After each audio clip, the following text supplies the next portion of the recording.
All right, and welcome to another episode of Patriots 4th and 2. It's Derek Caedan, Steve Balestrieri. As always, we are here from both PatsFans.com bloggers. In today's episode, we're going to be talking about the Patriots 2024 NFL draft class. We're going to just go through, guy by guy and kind of give our thoughts on them. Before we dive into everything, Steve, how we doing today, man? We're doing very well. It's been a long weekend, as we all know, because we've been up early and staying up late doing the draft. And I'm exhausted. yeah, but you know what? This is, like we've said so many times, this is our favorite time of the year Yep. because there's so much positivity going on amongst the people that love the draft, because there's all kinds of possibilities. And you know you kind of look at how everything's playing out. You look at what other teams are doing, and it's so much fun. I'm happy for all these guys that got drafted. They're What's up, Chris?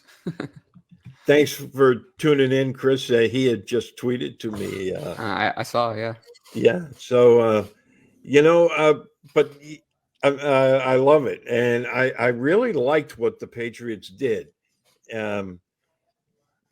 Because we knew there was so many holes, especially offensively, that they needed to address that. And they went pretty offense. much.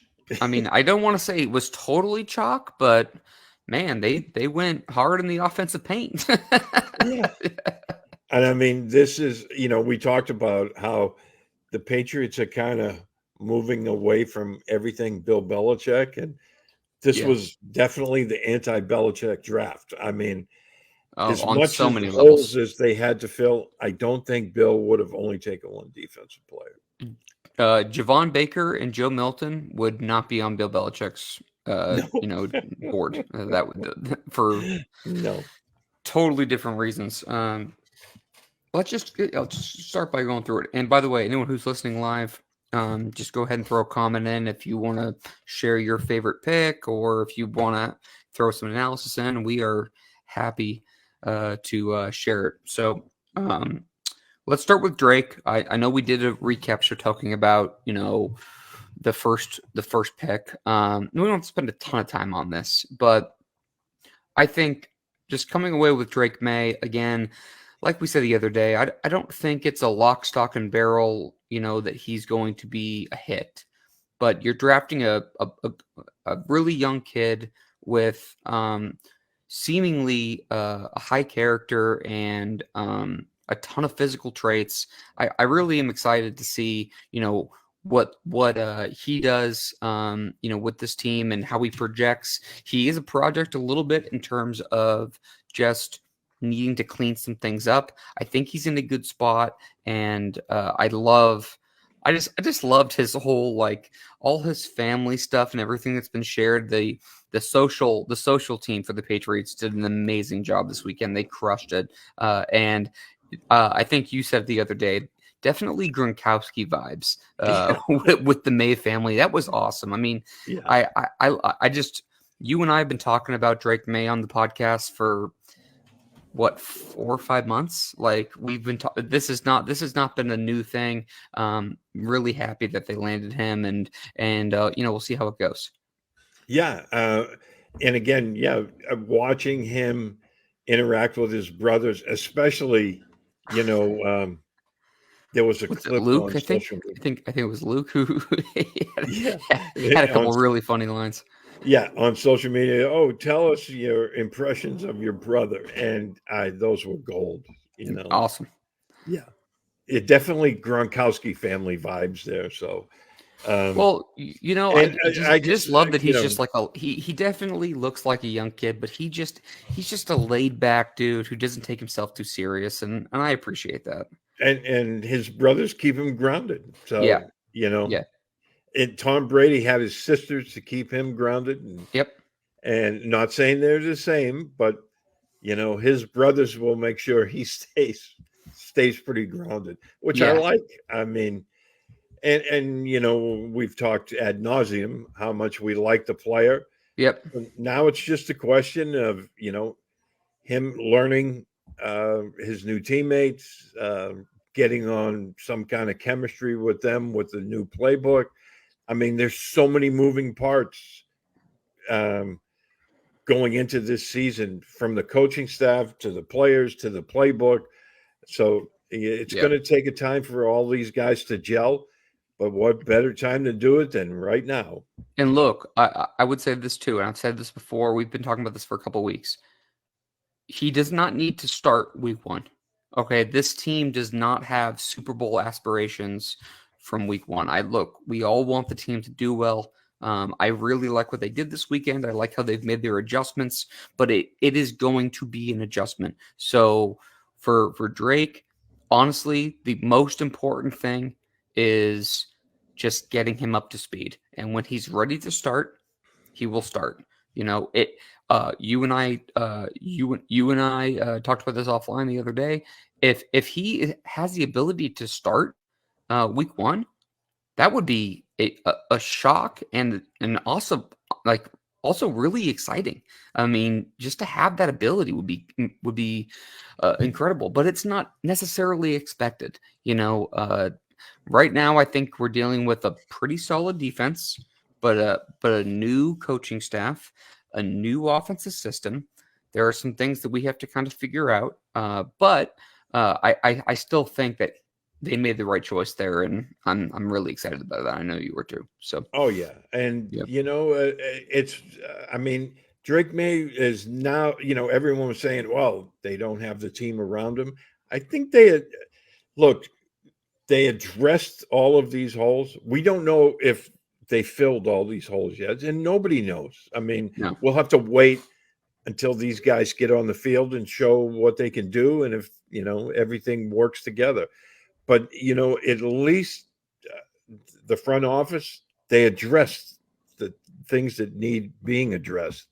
And Maye is in a good spot because he has Jacoby Brissett, and I almost said Jacoby Myers, but yeah, he has Jacoby Brissett there, and Brissett's a good quarterback. He's a good dude. He's very calm, and everywhere he's gone, he's had to put out fires, right? With the Patriots during the whole Brady thing, and then Jimmy G going down, to the Colts, to everywhere he's gone. So this isn't going to be too much for Jacoby, and let Maye sit and learn at the side of Jacoby. Yeah, I agree with Chris on that. If they hadn't focused on offense, it might have been riots. Yeah, absolutely. But I think this is a really good spot right now. There's no pressure on him to go in and start. I mean, we're all itching to see what he can do. Sure. But we have to temper that with patience right now. As Yoda says, patience, So, but let's shift gears from Drake. I mean, like you and I could talk about Drake Maye till we're blue in the face. So let's shift to the rest of the picks just for the sake of, making sure we're being inclusive and everything. And Jalen Polk, I am incredibly excited about this pick. I think that I was a little surprised he went 34. If I'm being 100% honest, I honestly thought he would be closer to, I don't know, 50, maybe 55. But honestly, I don't really care. I think he is going to be Drake Maye's best friend. I think between him and Pop Douglas and KB and Javon Baker, these guys get open and they catch the ball. And Polk does he do anything elite? No. I don't think so, besides probably his hands. But he does everything really well, and I'm really excited about that addition. And I think having them, together, going quarterback, receiver. I think the way the board fell, Steve. I think with the tackles kind of going, I thought that maybe they would go receiver for that pick. But what were your thoughts on that? Did you think that there was a tackle on the board you would have had, or? Well, I like you and I talked about, if there was a tackle or a wide receiver that they really liked, then by all means go for it and see what unfolds after the fact. Yep. But I really like this pick too. And again, they're getting a really good football player. Yep. he's not sexy. He's not the quote machine that their second wide receiver did. But you know what? He does everything well. And, you go to that Washington offense with Michael Penix last year, even with Rome Odunze, right? He caught Polk caught 69 passes for 1,159 yards and 9 touchdowns. Yep. So he's versatile. He can, the one thing that I think people are missing on these two guys is they have them pigeonholed, each guy. One guy's your X and going to be outside. The other guy's going to be more inside. I don't believe that. I think they think, depending on who their opponent is, I think they're going to interchange these guys. I think Polk can play inside and outside. I think KB can play inside and outside. Yeah. I think Pop is probably exclusively inside. But Juju's still on the team. He can, he can play inside outside. Baker's probably more of an outside guy. But for the most part, like you said, didn't mean to cut you off. It was really just about they have a lot of versatility right now in that room, and I still think they're missing. I still think they're missing that high end talent to really make that offense, kind of explode. But I really like the guys they brought in. I think they're going to fit perfectly. Yeah, 6'1", 203. He's got good size. He's tough. He's not afraid to do the dirty work over the middle. He's just very reliable, and in everything we've heard about him, he's a really good dude. So he's not going to be a distraction or whatnot. When I look at these two guys and I talk to you, and maybe the comparisons are way off, but, I'm looking at them and how they're probably going to be used, and I see a lot of JoJo LaFell and Chris Hogan with these two guys. Interesting. That's cool. Okay. And if they use them like that, and, you have a young quarterback who can make all the throws, I'm really happy with that. Yeah, 100%. Yeah. Let's talk about Caedan Wallace, Steve. As we were talking about offline before we launched on the show, we think, based on kind of what the team's thinking, that he's going to project to play left tackle. Maybe not right away, but he's at Penn State playing right tackle, really good frame, really good feet. What are your thoughts on him? I was pretty surprised by this pick. I also would be a little disingenuous of me to say that I was disappointed, because for some reason Jatavion Sanders fell all the way to the third round and the Panthers took him, and all I wanted was for the team to trade up and grab him. But we can't sit down with these guys, and I don't know what he's like personally. I don't know what the medicals were or whatever it was, but I was higher on him than most. But they stuck and picked Caedan Wallace. I thought it was very interesting that they think that he projects to play left tackle. Elliot Wolf said a couple weeks ago that he thinks Chukwueze Okafor. I don't know how to say his last name, but Okafor. Thank you. I think that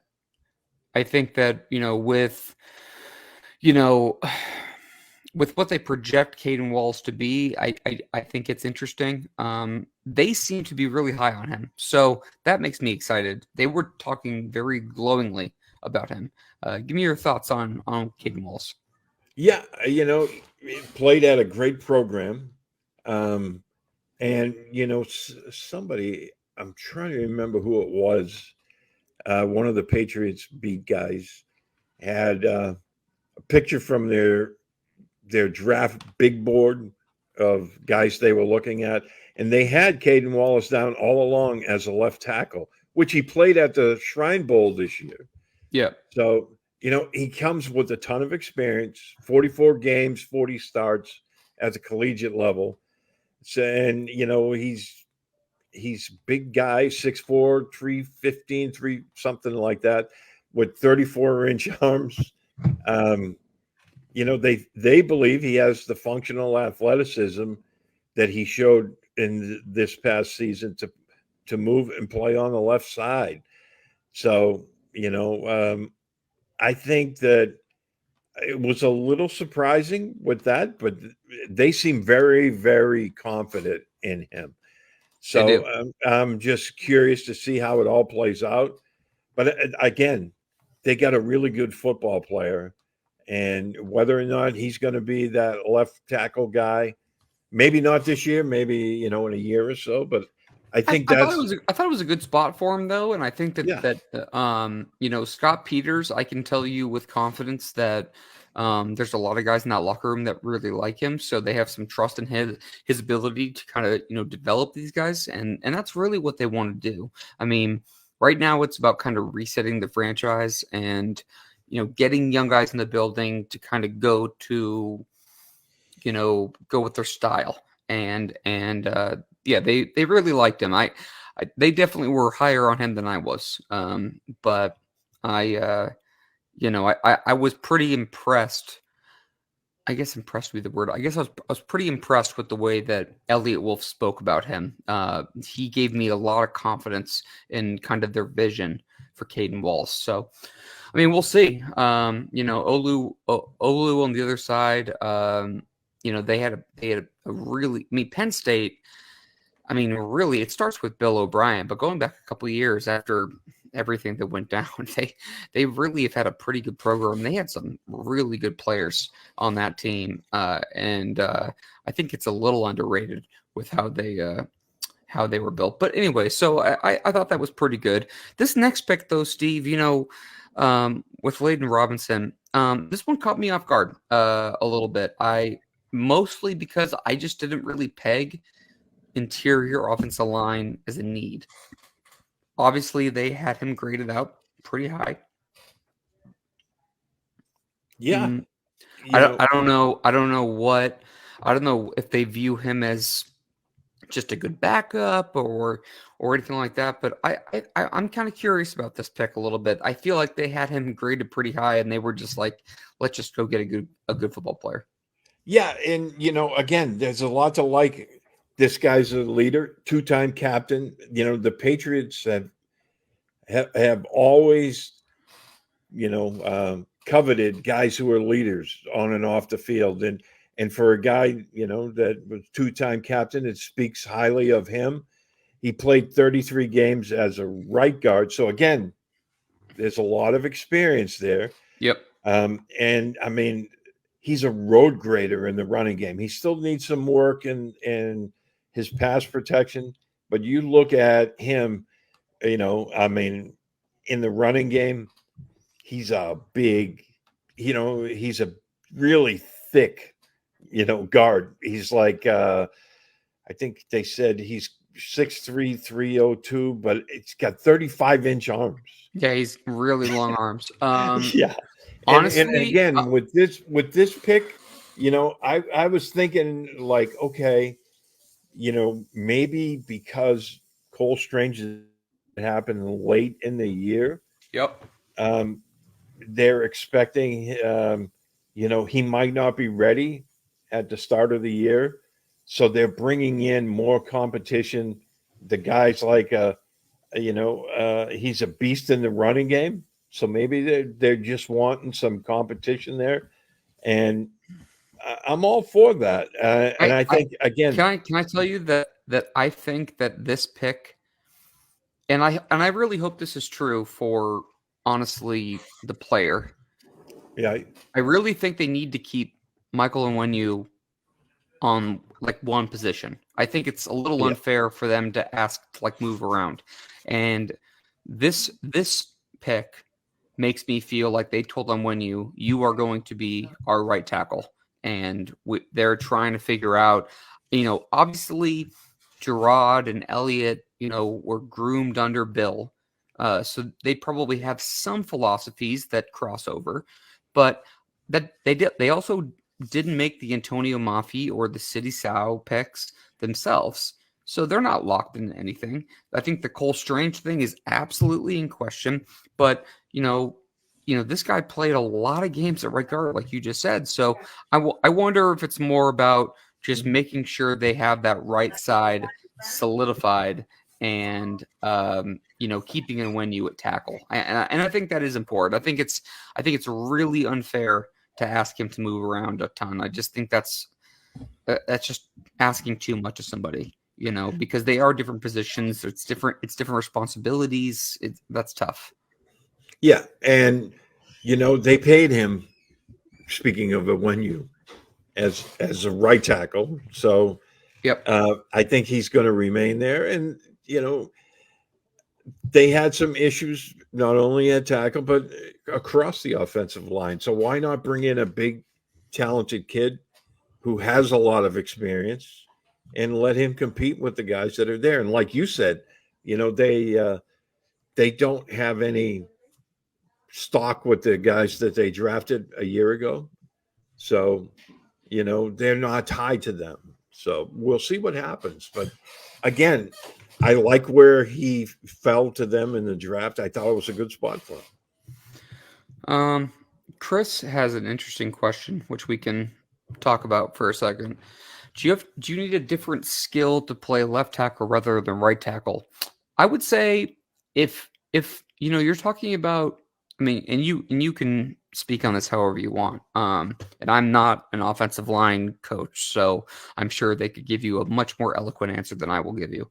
But honestly, I feel like in the modern game, I think left tackle and right tackle are basically the same now. Tackles are just so important. Where your main edge rusher was on the right defensive edge, when you were in like the 80s, the 90s, even the early 2000s, like they were always, that side. So you wanted your left tackle to be your better one.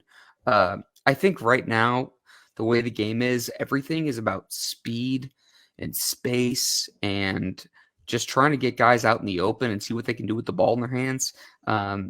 I really don't know if there's a difference between left and right tackle other than, guys have talked about this, who've played, obviously you're doing things in reverse, it's good that, and that would not be easy. I don't know if you have any thoughts on that.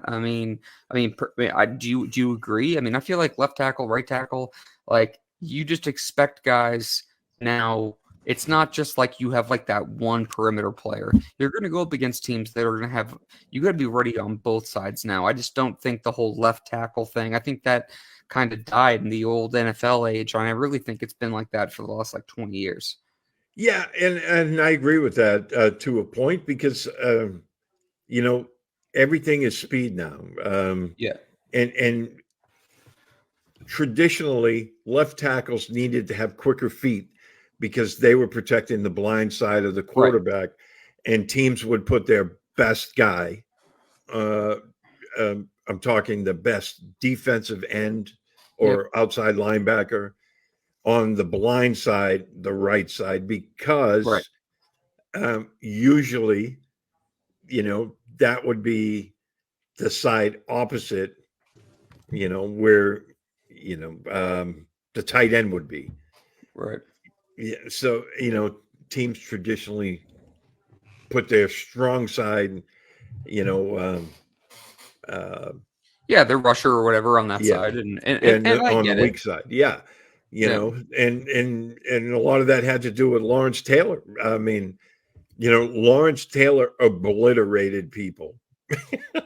Oh yeah, on the blind side, and but I do agree with you. I mean, nowadays, either tackle position, you have to have really quick feet. I mean, it's just a different game. I mean, it really is. I mean, there's similarities, but like, man, the game is not the same as it was 20, 25 years ago. It's just totally different. I mean, they show some of these old plays of like Ed Reed and Sean Taylor and some of these guys who run around hitting people.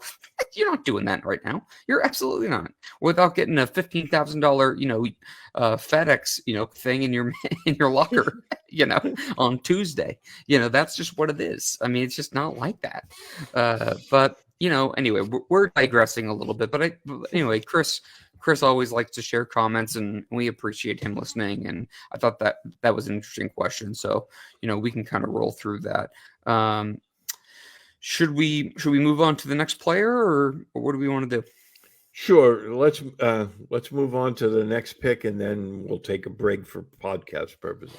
Perfect. All right, one more. All right, so this one is, I'm just telling you right now, if you're listening, this is not going to be the most politically correct part of the show. Javon Baker, I love him. I just loved what he brought to the table. I think he is definitely not a Bill Belichick pick in a lot of ways. He had some really hilarious quotes. Him saying that I make people in wheelchairs stand up was probably one of the funniest things I've heard in a long time. He I like my receivers and my corners to play with an edge, and that's absolutely what he brings to the table. I really thought this pick was cool. I thought that one was. I really feel like collectively, as Patriots fans, I feel like we really nailed this draft, and this is one of those ones that we kind of thought like middle of the way through could make its way there, and they had it coming. So, share your thoughts on Javon Baker from UCF. Yeah, and again, you're getting a really, really good football player here. Yeah. People worry about his time speed because it's 4.52, or whatever it was, 4.5 something. Look at his play speed. The guy averaged 21.9 yards per reception. I totally agree. Thank you for saying that, because that makes a massive difference. Like I understand, like there are certain players that can run really fast, in a t-shirt and shorts, but when they put the pads on, it's different. He plays faster than his time speed, and I don't want to hear the N'Keal Harry BS. They're totally different players. But I'll give you a nice comp when we're talking about play speed rather than time speed. Yep. When he was released this year, a lot of people wanted the Patriots, myself included, kick the tires on Keenan Allen, because I don't think anybody would argue that this guy has been productive his entire NFL career. And when he went to the combine, he ran a 4.7, a 4.71, and a 4.75 at the combine. But will we take a guy like Keenan Allen? Absolutely. This is the kind of guy you're getting. Not saying he's going to have that kind of production or whatever and longevity, but you watch the tape, he plays better than his time speed. And he's just a really good. I think this was a great, this was a great pick for them. And he's got big playability. He's got long speed. He's got good long speed. And, in 2 years, he caught 108 passes, 1,935 yards, 12 touchdowns. Yep. He was a first team all Big 12 this year. And, I loved his comment. I make people in wheelchairs stand up. He's got a ton of confidence. And, he's an ex guy.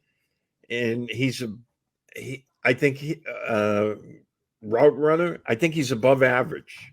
I think he's above average route runner, and he'll go up and snatch the ball away from defenders. He's not afraid of contact, and his big thing is those contested type catches on the perimeter. They're his, and you look at how he's played. And he's done that, but he's not just a contested catch guy. No, he's not. He's got big play ability. Yeah, so, and honestly, one of the things I liked about him the most was that I felt like depending on the route, depending on the play, I felt like he changed his speed to kind of like make defenders, I guess, just like be more comfortable, and then all of a sudden he was able to like kind of like shift and go, and all of a sudden he could create that separation. He did have a couple of drops, but this is someone who had a ton of production in the Big 12. Did you share? I'm sorry if you did. Did you share the yards per catch for his last year? I mean, That's big it's play. pretty nasty. It's pretty nasty. To be honest, I'm really impressed with him. I don't want to overhype. I don't want to overhype it. We're talking about a day 3 receiver, but I think he could be a real. I'm telling you right now, they have Kendrick Bourne, they have Pop Douglas, KJ Osborne, Javon Baker. They're filling out their receiver room nice. I still think they're missing that cherry on top, and I think they're going to get to that. But right now, I really like how the room is filled up. I think he has a lot of talent, and yeah, I'm excited for him, man.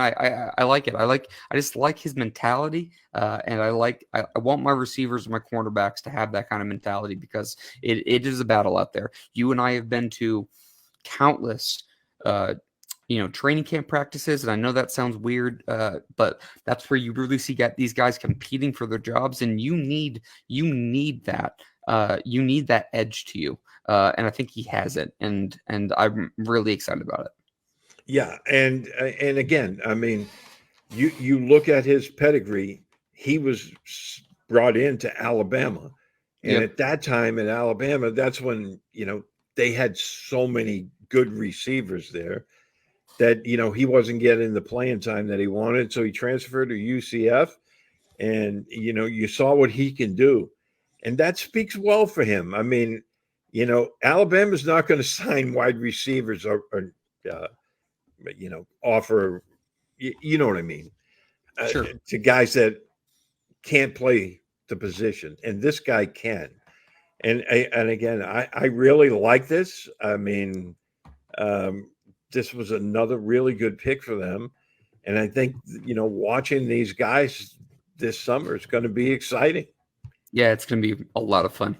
All right, let's step aside for podcast purposes, and then we will be back right after this. All right, we're back here on Patriots 4th and 2. Derek Caedan, Steve Balestrieri. We're just going through the Patriots 2024 NFL draft class. Marcellas Dial, Steve, the South Carolina cornerback, was the next pick. Yeah, I know you're a big homer about this. Okay, so also, I don't know if you've seen how many live listeners we have, but it's a ton. So I'm not sure if it's a glitch or not. But thanks for everyone who's tuning in, and we're glad you're excited about it. Marcellas Style, Steve, why don't you go ahead and share your thoughts on him first, since you are the Gamecock of the podcast, okay? Well, I love my South Carolina guys. I'm sorry. I know. You're biased. And we heard after the draft, as a little aside, that they were trying to move back up into the first round to take. Oh, and we love Xavier Legette. I know both of us really liked him. So if he's a good player, I'm gonna be really pissed because we think he's going to be. It just warmed my heart to know that they were going after another Gamecock. But, really quick, just a little more context, just in case people don't know, the Patriots were trying to trade up with the Bills. The Bills ended up trading their pick to Kansas City at the end of the first round, and they ended up taking Xavier Worthy, which is, by the way, just perfect. The fastest guy in NFL history from a 40-yard dash standpoint goes to Andy Reid offense. Hilarious. The Patriots wanted to go ahead and trade up for Xavier Legette, reportedly. The Bills opted to go a different direction, which I don't blame them for. But I hope it bites him in the ass. so we'll see.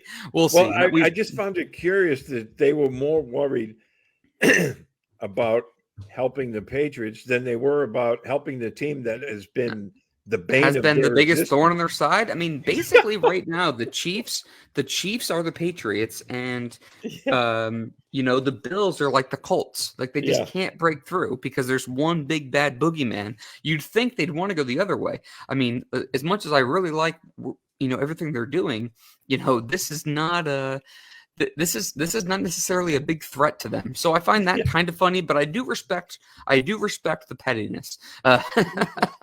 I do. Well, so anyways, let's talk about Marcellas Style. I mean, I was kind of surprised he was still there at 180. Okay, because again, you're playing in the SEC. You have a corner that's got good size. He's 6 foot. 190 pounds. He ran a 4.46 at the 40, so he can move. His vertical was over 40 inches. Like Yes. he has explosiveness in his legs. Yep. You know, but go ahead. Sorry, didn't in mean to cut his you off. past 2 seasons, 25 passes defensed, 3 interceptions. He's very good in run support. You know, I just think that this was a kind of a steal for 6th round guy. You know, you got length, you got speed, you got production. There's nothing not to like about this pick. You know, for a 180th pick, you know, he's going to compete for a roster spot. He might even be competing for playing time. I think I have a different angle. I have a different angle on this player. And I'm not sure if this has been talked about or not talked about.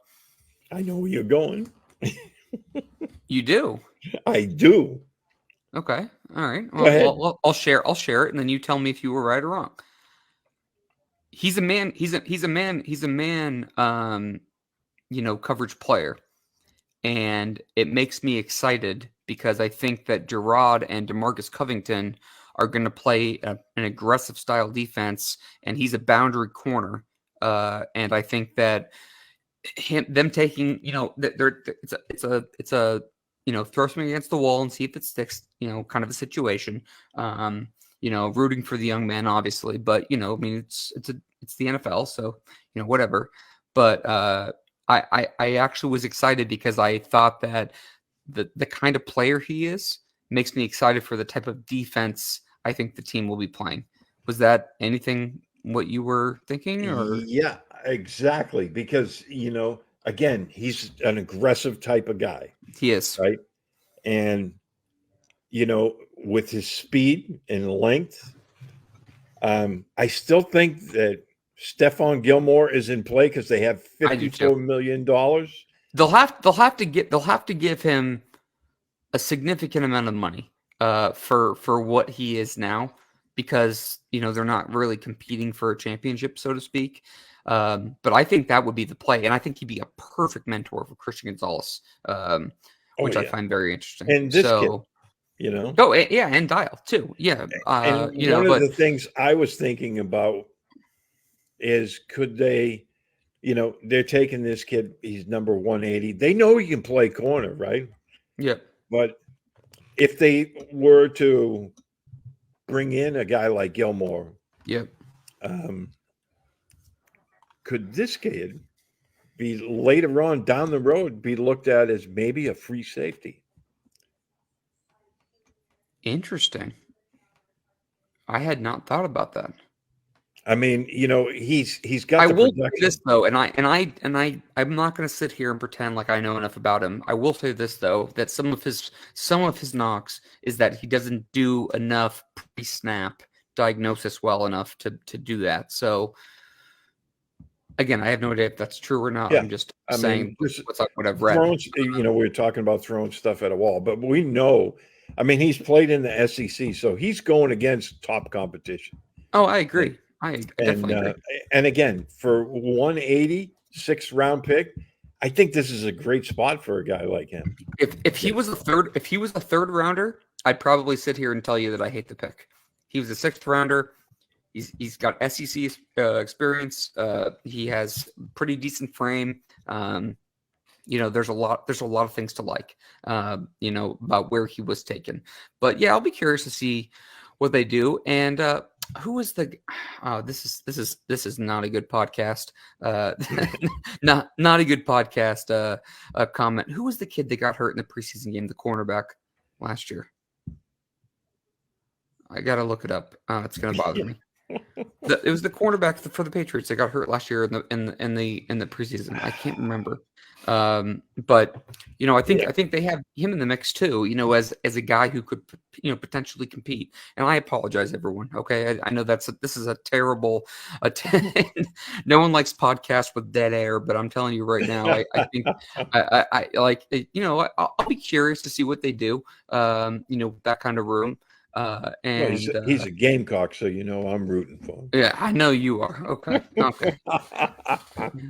Yeah, I make have no secret of my biases towards South Carolina players. Yeah, yeah. Well, I have plenty of comments but this is a family related podcast, so I won't say what I want to say to you. But yeah, you should be excited.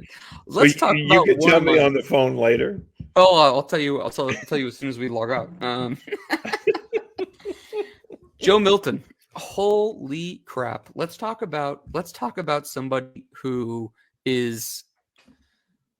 If you didn't know there was a new regime in New England, you know right now, because this is not a Bill Belichick type of quarterback. Joe Milton, I watch a lot of Tennessee. He has an unbelievable frame and arm. Really just needs to learn. Chris just wrote in, Murph hated the Milton pick. That's fine. I mean, there's things to. I'm not. You're talking about a late round quarterback, but this guy has arm talent like nobody's business. He has no touch, literally no touch at all. Zero. Alex Barth. and yeah, we have to share the Alex Barth story because I think that's freaking hilarious. I told you offline earlier that there's a little bit of a rumor that he could potentially play tight end. I do think that with the quarterback room specifically, I obviously this really isn't this is going to come off like an anti-Bailey Zappi thing, but honestly, I feel just like for the locker room and for all the drama that's kind of happened over the last year or two, I think it would be good just for them to kind of reset that position. I'm not saying that Zappi's going to go anywhere or not, but I don't know that. But I do think taking Milton and you're basically betting on his physical tools and seeing if he can put it together. And I do think there's a lot of, stuff to work with there. So this is the kind of guy that you want to take late on day 3, who it's a ton of physical ability. It's just about, can he harness it and put it together? Real quickly, before I get your thoughts, I do want to share the Alex Barth thing, because I think it's freaking hilarious, and I don't want to misquote it or anything like that. But he was like, if you need, Joe Milton, to throw the ball 85 yards, he can throw the ball 85 yards. If you need him to throw a 5-yard crosser, he'll throw the ball 85 yards. Just an that was awesome the tweet of the month. I'm sorry for the entire draft process. That was the tweet right there. Oh, it is absolute gold, because if you watch him, it's like, dude, it's like this guy's like 7 yards in front of you, running left to right. You can't hit him, but you can throw the ball over everybody's heads on the defense. It's just hilarious. I just love that. I give him a ton of credit for that. I think it's so funny. But yeah, just share your thoughts on Milton. I really like this. I really like this pick. Yeah, I mean, watching the draft unfold, I was like, what? But again, there's a lot to like there. Maybe they see him as, a developmental quarterback, because, I mean, like Alex Barth said, he can throw it 80 yards. We know that. And he's a big guy. He can make plays with his feet as well. I mean, he's very athletic for a guy of his size. I don't believe that, he's going to threaten Drake May's, spot as the heir apparent, of the Patriots.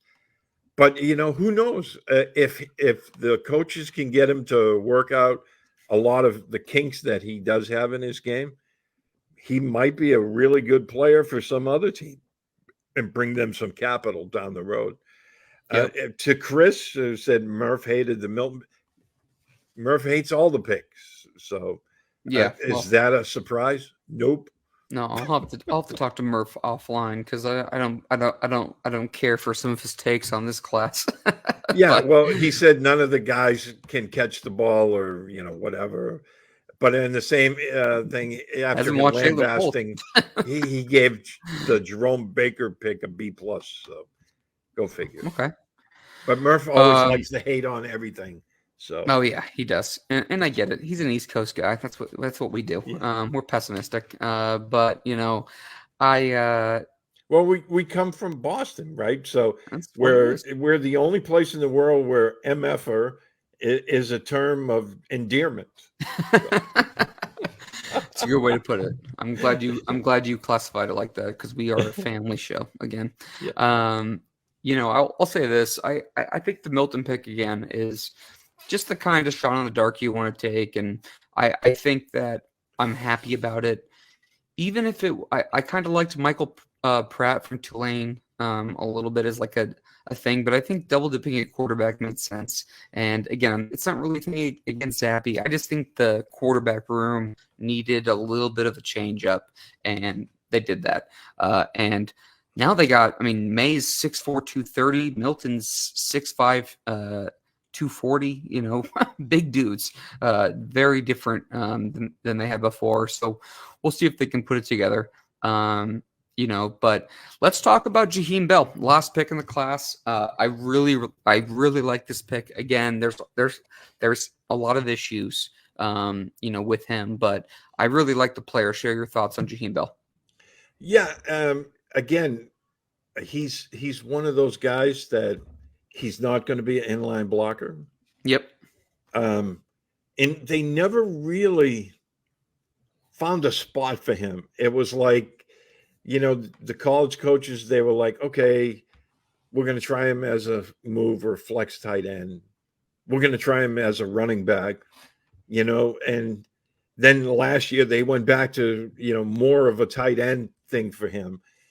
He has that type of athleticism, where once he gets the ball in his hands, he's, he's an explosive player. He tested in the 88th percentile among tight ends in the last 20 years.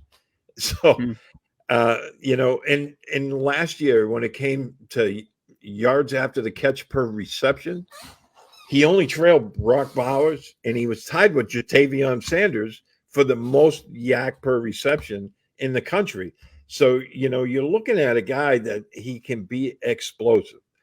And, maybe they see him as kind of a gadget guy, H-back type of role. I like that. He does have some Aaron Hernandez to his game, from that perspective, where I feel like you could align him in a lot of different places, and I think it's the reason I like the pick the most is because Hunter Henry and Austin Hooper buy you time to develop this guy. This does not have to be a player who plays right away. This is someone who can kind of you can kind of work with and kind of gear up, to get him down the line. I'd be a little surprised if he saw significant action in year one, but I think that he has an absolute chance to crack the roster year two, and it will really just depend on how quickly he can pick up the offense. Yeah, and again, maybe they see him as a developmental. He's a 7th round draft pick, number 231, right? So it's not like, oh, we're taking a huge risk on this guy. No, of course. Yeah. So, if he works out, he could find himself, getting a role. It might be just special teams at first, but the guy's a yak monster. He's athletically extremely gifted. So there's a lot to like there. He has a lot of work to do, not saying he's going to make the roster right off the bat, but I kind of like this pick because of where he was, and you could see the kind of wheels turning for the front office guys of where he could possibly make a role for himself. And there's no guarantee. There is no guarantee that Dial, Milton, or Bell will make this roster. But these are the kind of players that you want to take late day 3. They have some serious upside. It just depends on if they can harness it and put it together. It's going to take some development, and we'll see. Probably one of them will work out and 2 of them won't. If I had to guess. But I really like the kind of players they took on day 3, because they have some serious upside if they can hit it. There's flaws. There's a reason they're going 200 something picks down the draft. Okay, so let's be realistic about it. And I'm not saying you're not. I'm just kind of talking out loud. But the opportunity is going to be there because they do have some talent, and would I be shocked if all 3 don't make the team? No. Would I be shocked if all 3 do make the team? No again.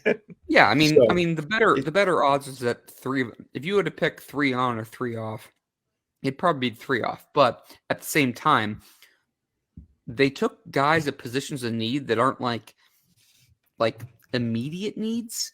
I mean, like I said, I mean, they have Hooper and Henry for this year. So we'll see if can Bell contribute year 2. I think cornerback is probably the bigger one out of the 3. Obviously, they addressed Drake Maye, and they're just trying to take Joe Milton because he has a ton of physical traits, and we'll see what happens there. But I mean, really, I think Dial has a chance to go ahead and crack just because of how that position is on the depth chart. The other 2 will probably have a little bit more of an uphill climb, but I think Bell is in a perfect situation for him, just given the fact that he has 2 solid veterans in front of him, and there's no expectations. All he has to do is show up and learn and develop. That's all it is. Yeah, I like that. I mean, look, like I said at the outset, I mean, they had a lot of holes to fill, and they addressed those holes with the draft. We don't know if they filled them, but they addressed them, and that's a very positive sign. I like what they did, over the couple of days there of the draft. Now we'll all have to see how it all plays out, but they still have a boatload of money that they can further address holes. They have $54 million that they can spend. We mentioned Stephon Gilmore. There's another guy out there I can't believe no one has signed yet, and that's Justin Simmons, free safety. If they were to bring those 2 guys on board with the defense, and they can afford to do that, I think this defense would be lights out. Dude, don't tempt me with that right now. Well, Miguel was tweeting out this morning, that they still have a lot of money that they can spend this year or roll it into next year. Imagine if they were to bring those 2 guys on. This defense would be, I think, go from very good to elite. And then, it gives your offense time to get these guys all on the same board, on same page, excuse me. And, backup quarterback, Miguel just said, is a long-term need. I agree with that. And, maybe Miguel, they feel like Milton could be that guy. Miguel, since you're listening, tell me, I want to know Miguel's favorite pick of the class outside of Drake Maye. And if you don't like Drake Maye, that's fine. But outside of Drake Maye, tell me your favorite pick. Since you're listening live, I want to know. But yeah, no, I totally agree. Again, it's really not against Zappy. It's really more about. It's really just more really about just kind of shifting the culture a little bit. I just think there was a little bit of an undercurrent of, it was the quarterback position. Let's call a spade a spade. It was just not good enough. And I think there was some friction from the defense to the offense. And I understand that. So it's really just kind of about the perfect backup. Miguel was saying that it's a long-term need. Yep. I would sign Jacoby. I almost said Jacoby Myers again. I can't believe that. Jacoby Brissett, I would sign him to a long-term deal if he's willing to stay. Dude, I love that. I think he is awesome as a backup and a mentor. Yeah, I think he's as a veteran guy. And I've never had the privilege to talk to him, but by all accounts, I mean, this dude is rock solid. And I think that for Drake Maye, specifically, having someone like Jacoby Brissett to be a sounding board and to kind of, go through all the stuff that you're trying to learn. I can't even imagine, trying to learn all this new stuff that he's got to learn. Having Jacoby there as that guy, I think is huge, and I love that pick. Miguel said Javon Baker. Love his attitude. We'll bring popcorn to drink. I might have to fly out for that, just for that, because I could see. I'll tell you, I'm going to say it right now. I am calling it right now. Javon Baker is punching somebody in the face in the second or third day of training camp. he's gonna bring a little edge to it. I can see it. That's awesome. I miss Miguel. We need to get him on here very soon. We will get Miguel on, and I'm gonna make Ian get on too. I want to get Ian on here too. Miguel has that laugh that as soon as Miguel laughs, you might be across the field. You can hear him laugh. It's happened to me at training camp before, where I could tell where Miguel was sitting. And, you're sitting there and you're watching, and then you'll hear Miguel laugh across the field, and it automatically makes you laugh. Yeah. 100%. So I missed that. But Miguel, we're getting you on here in the next couple of weeks. So just get ready for it. And apparently I need to get Murph on here so I can straighten him up about this class. Cause again, all right. I guess I'm going to do it for the fourth show in a row, Steve. Hope you're ready for it. Your favorite pick and your least favorite pick of the class. And I will go other than Drake May. Let's go other than Drake May, because we both know how we feel about him. It has to be Baker. Okay. Because I think that was a great pick for them. Okay. Least favorite pick. That's the hard one. Right now, and I know they were really high on this guy, it would have to be Wallace. I agree. And not that I doubt the kid is a good football player. He is. I mean, I just wonder if they reached a little too much, expecting him to go to left tackle. Excuse me. Okay. Not saying I know more than Wolf and Gerard Mayo and Scott Peters and it's just what we're talking about. Yeah. I would go Polk as my favorite. I don't know if we're giving him a Madden rating. I don't know if he'll ever be better than maybe an 85. I think he's going to be like a B+ player. But I think you're going to get a guy who could be a solid top 3 receiver on your team for 10 years. I just like everything he brings to the table. Like I said, I mean, Jojo LaFell, right? Yeah. There wasn't like all these bells and whistles when they drafted him, but you look at how he played when he was here. The guy was a great football player. Yeah. And I'd probably go Layden Robinson as the pick I like the least. Nothing against him. It's not like we know these guys personally, so it's not like let's not we're just talking about positions and traits and things like that. I just don't really get the interior offensive line need. I feel like they were pretty solid there, but I mean, clearly they thought they liked him as a player. Yeah, they liked him, and that's fine. I mean, honestly, overall, we'll find out what the draft class is in 2-3 years from now. Okay, like we know that.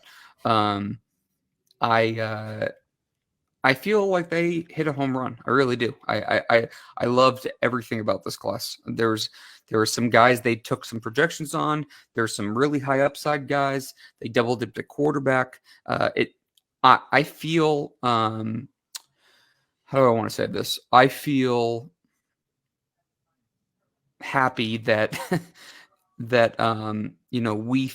feel like the two of us have been talking about a high-end offensive class for months now, and they took all but one,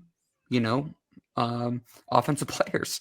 And I feel like I'm happy that they seem to be addressing these needs, because I'm glad that they seem to be thinking along the same lines as we do. Now, whether they take the right guys or not take the right guys, we'll find out. We'll find out about all that. You can't really. I can tell there's probably, I'd say most of them outside of probably Polk, I think most of them, we're not going to necessarily see these guys until the following season. I think there's a lot of redshirt guys on this class, but I think it gets back to Elliot Wolf's and Gerard's philosophy of draft and develop. And this is and I like that. I mean, like we said, we've been saying this, since the last season ended. I mean, we don't think this is an overnight fix, but if they get the right players in the right, building blocks, it will shorten your rebuild. And that's why I liked the picks that they got. And I mean, obviously, this kind of goes without saying, but obviously Drake Maye is going to determine whether this was a good or bad class. I mean, because if they could whiff on all these other guys, if Drake Maye turns into the guy, then it will be it's a great draft class, right? That's all that really matters. I like all these guys. I'm happy with the position that they kind of put themselves in. I really do. I do think, and I'm kind of curious to see. I don't know what your thoughts on this are. I am kind of curious to see what the free agent market looks like now, because now that the draft has gone, I think that usually you see another wave of some signings. So I think this week we'll see some of these things, like a Justin Simmons or a Stephon Gilmore or whatever it is. So I'm kind of curious to see how that plays out. And then you'll see another kind of wave, probably closer to minicamp and training camp and things like that. I think the hard work right now is just. I think the biggest challenge for this team right now is going to be adjusting to whatever the language AVP has set up for the offense. I think defensively they're probably going to keep a lot of the stuff the same. I think so. I mean, it worked, right. and Mayo was part of that, And Covington had the best. We've said this before. I think Covington had by far and away the best group as a whole. Right. He had the best coached, kind of unit on the team. So between the two of them, I think that they're in good hands on that side. But obviously, the offense is going to be, a different beast, which is expected. So yeah, and you see, I should have included Covington. I mean, Covington and Mayo were integral parts of the defense, and it was a very good defense, even with all the injuries that they had. So I don't think the defense will be vastly different. They might be a little more aggressive. We'll see how that plays out. But offensively, now they have a whole new regime. They have a bunch of new players, and let's see how it all gels. I mean, now is when the heavy lifting starts for all those guys. Because they're learning. They're learning to be professionals. They're learning a whole new system, a new playbook, and they have to learn each other because they're all coming from different places. So I'm excited. I think they did a great job. I don't like putting grades on stuff before any of these guys touch the field, but I just like the way they addressed their needs. And we're both happy with the outcome. We just don't know what the grade's going to be. It's unfair to grade them. And like we already said, it's really going to come down to May. I mean, ultimately, and I don't want to put that much pressure on the kid, but that's what the job is. That's why he's making a lot of money already as a 21-year-old man. So, any final thoughts you want to share? I just think the draft process was a blast as usual. Yep. There's so many good players out there this year, and they got their share of them. And getting the quarterback, I thought, was absolutely, that was the absolute priority. I know a lot of people wanted to see him drop back and take extra picks, and but if you have all the pieces in place and you don't have a quarterback, you're still nowhere. And Gerard Mayo said it best. We don't want to ever be picking number 3 again. And I think that's the right answer. So get your guy. And I think they did, so. I'm going to put you on the spot one more time, and if you don't have an answer, that's okay. Okay, this is how we like to do it, unscripted. Any of the undrafted guys catch your eye? I like Bush from Texas. Yep. And I'm intrigued about the kid from Utah, the offensive tackle. Okay. Not saying he's gonna, make the team or anything, but I'm intrigued by him, and I'm curious to see how he plays out. Yeah, I feel like Bush could be a special teamer. He could be something more than that. I go back and forth on it. He's undersized, super athletic. Yep.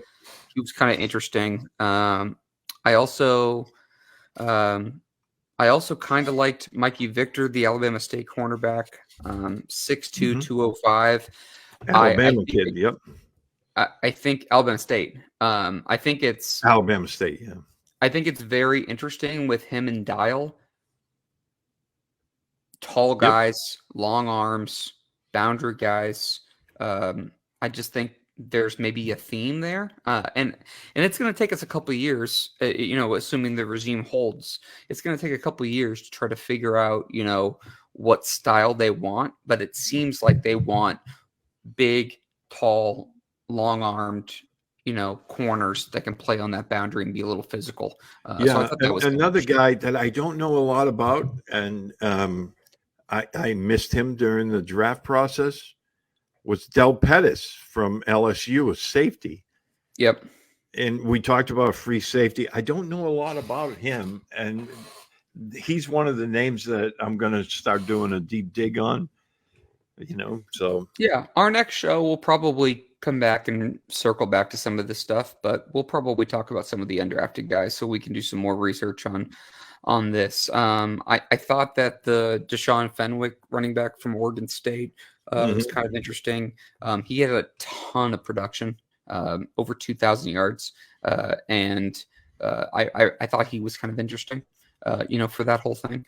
So we'll see what it is. I mean, again, I think the Pettis pick, to your point, I just think his versatility is kind of interesting. But yeah, I'm going to deep dive into some of these guys a little bit later. But no offense to Caleb Ford Dement from Texas State, but as soon as I saw Texas State, I immediately thought of Scott Bakula and Kathy Ireland, being the kicker there. So. That's so funny. Yeah. Because as soon as I saw that, I was like, oh, my God, that's bringing back fond memories there. That's too good. Well, I want to thank everybody who tuned in live. Again, we have so many live listeners right now. I really think it's a website glitch. But, we're happy that people tuned in, and it was fun to kind of go ahead and break down this whole thing. We've done a ton of shows going through this draft stuff. It's Steve's in my favorite time of year, and so that's really exciting. So I think there's a lot to be excited about right now and optimistic about it. It's really just going to depend on, how they go ahead and develop these guys, and it's going to come down to the coaching, I think, right now. But I feel like they got a lot of, a lot of clay to kind of build with, so I really like the way that's gone. Anything else you want to add, Steve? Yeah, it's just like every year, you and I have been doing this for a long time. I mean, a long time. And it's so much fun. I mean, we put a lot of work into this every year. We put a lot of time into it, and it's just a blast. And I'm glad that, we were able to share it with so many people this year. And, now we'll just have to watch and hope for the best for all these young kids. Yeah, 100%. And like I said earlier, I feel validated in some of, the time we spent into these guys, studying them and looking at traits and looking at needs and looking at the roster. And it's been hard with the coaching staff change because you don't really know, but it does feel validating that we were definitely circling the right areas, in this whole thing. So that's cool. But anyway, for Steve Balestrieri, I'm Derek Havens. Thanks for everyone who's listened to us on Patriots 4th and 2. Please check out PatsFans.com with Ian Logue and all the great contributors on there. Again, I'll ask people to just subscribe to us on YouTube and Apple Podcasts. Like, share, leave us a review wherever you listen to podcasts. Helps us keep us high in the rankings so that other Patriots fans can find us. And we will talk to you guys next week.